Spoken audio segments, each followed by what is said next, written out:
Hi, welcome to another episode of Live from Your Mother's Basement. You probably won't be able to see me properly like we do normally, but this time we've got a very special guest all the way from a completely different city, which I shan't name so that she doesn't get stalked.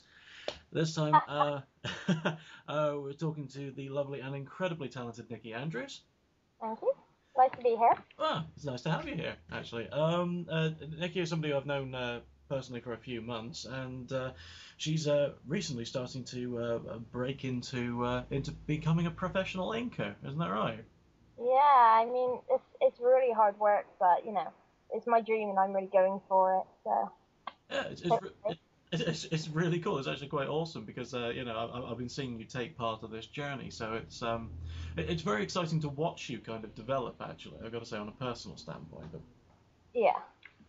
so anyway, to try and make this as professional an interview as possible, I better get on with the questions, really, shouldn't I? First thing, let's do the very boring thing to start off with, and do the whole getting to know you part. What's actually got you into being an inker to start off with, or what is the best term? An inkist, an inker? What do you call yourself? Yeah, comic inker. So Yeah. So what actually got you into it? What actually made you say to yourself, right, I must be a comic inker? it's a very long story. Go for it, Um, absolutely. Pretty much when I was about 16 or 17, when I was still in school, I've always loved Lara Croft and all the Tomb Raider games, and I was looking for loads of things to do with her. And Okay. basically, I came across that they had done some comics with her in it. So So the top cow stuff.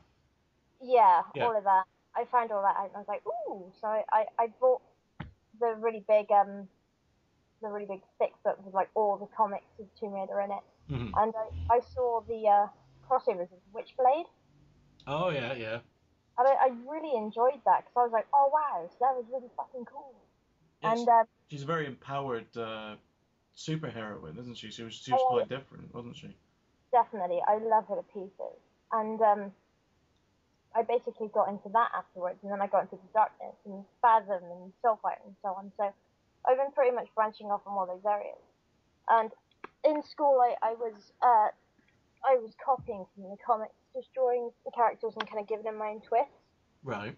And I was doing that for art for my A levels, but unfortunately, my art teacher didn't think comic art was real art, and she felt, She must be kicking herself now that comics are really becoming a big thing again, oh, yeah? definitely, yeah. And if I could see her now, I would literally just be like, yeah, in your face, look at me now. That'll be cow. uh, I'm like much better than you. And and after that, it was I didn't do art for a while because after she failed me, I felt really low about myself. And a couple of years later, when I met Anthony, my fiance, he I got back into comics again a lot more. I don't know how it just happened, but is your fiance a comic book fan or? no, not really. I mean, he's never been into all of that, but I've always been on DeviantArt for what, like 6 years, Hmm. and the more comic art I saw on there, the more inspired I got. And he was like, "Oh, why don't you do some, with it yourself and become part of it?" So I thought, "All right." I tried the coloring, but I don't know. I didn't feel really comfortable with it, and Photoshop, I'm really rubbish with. No matter how many times I learn something over, I always forget, and that's not usually like me.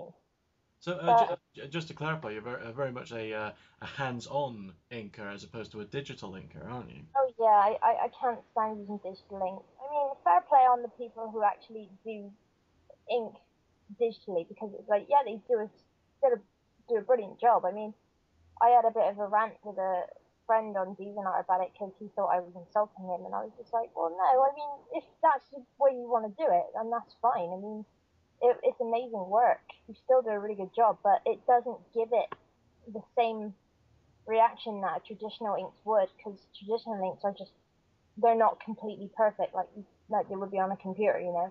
I know what you mean. It loses.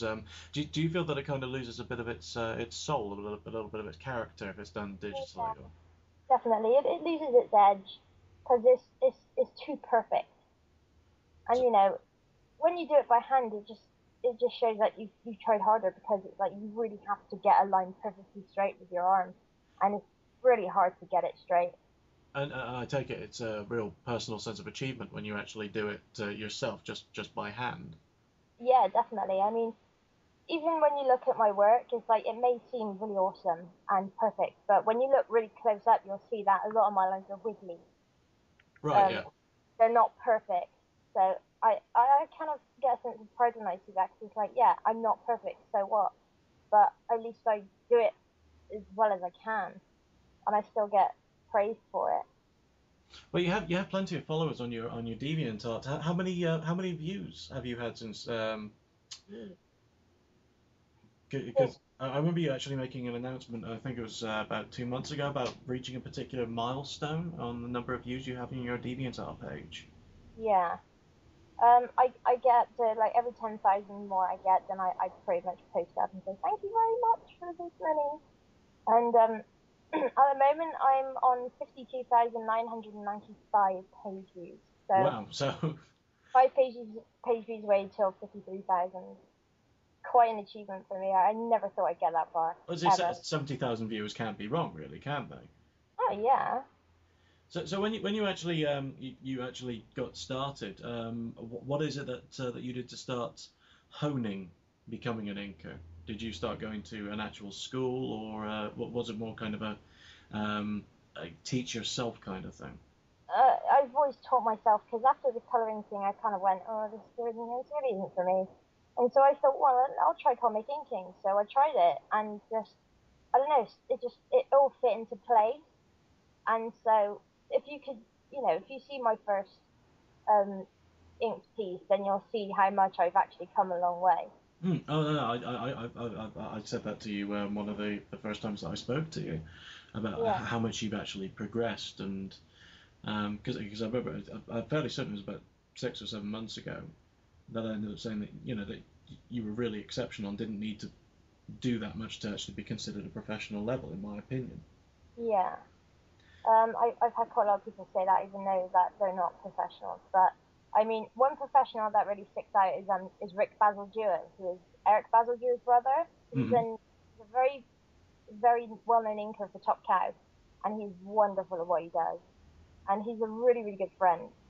He asked me a while ago how long I'd been inking for, and I said about a year and a half.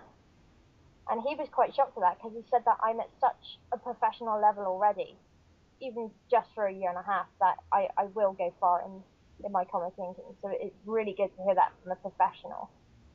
Have you spoken to any other professionals as well? Any other Um, professional inkers, or any other professionals through DeviantArt, for example? yeah, I mean, I've spoken to a few professionals and they said that I'm pretty good, and that was a lot of practice. I could be really, really amazing. Eric Basil Jewett is actually an inker as well, but he doesn't do ink that much. He mostly draws. But he's told me that I'm doing really well, and that he's actually really surprised that I ink his stuff pretty good, because his work is so intricate, it's so detailed, that he's just like, wow, I can't believe you sit there and just do all those lines. It's like, yeah, but it's the same with you when you're drawing it. But that's it's really quite a glowing recommendation from somebody within the field itself to turn around and say you're at this sort of professional level. Just a little bit more and you're going to be amazing. So, Yeah, I mean, it's really good to hear that from a professional. anything else that you actually brought into it? Says I remember you saying to me in the past about using certain pens, and even you've used a quill a couple of times, haven't you? Yeah, I mean, I've been told by Eric Ballinger himself to use a quill because they're practically the best things to use in his opinion. And Um, how do you find using a quill compared to using a more modern pen, a more stylized ink pen? yeah, at first I really hated it. I did not get along at all. I was literally ready to throw it across the room. Yeah. I get really frustrated easily, and if I'm not using um, a certain pen that just won't work with me, I will practically just throw it in the corner and say, go away. I'll come back to you when I feel ready to. That's a And very polite way of putting, how you normally get frustrated. I normally remember there being more expletives. oh Oh. yeah, I'm trying to watch my language here.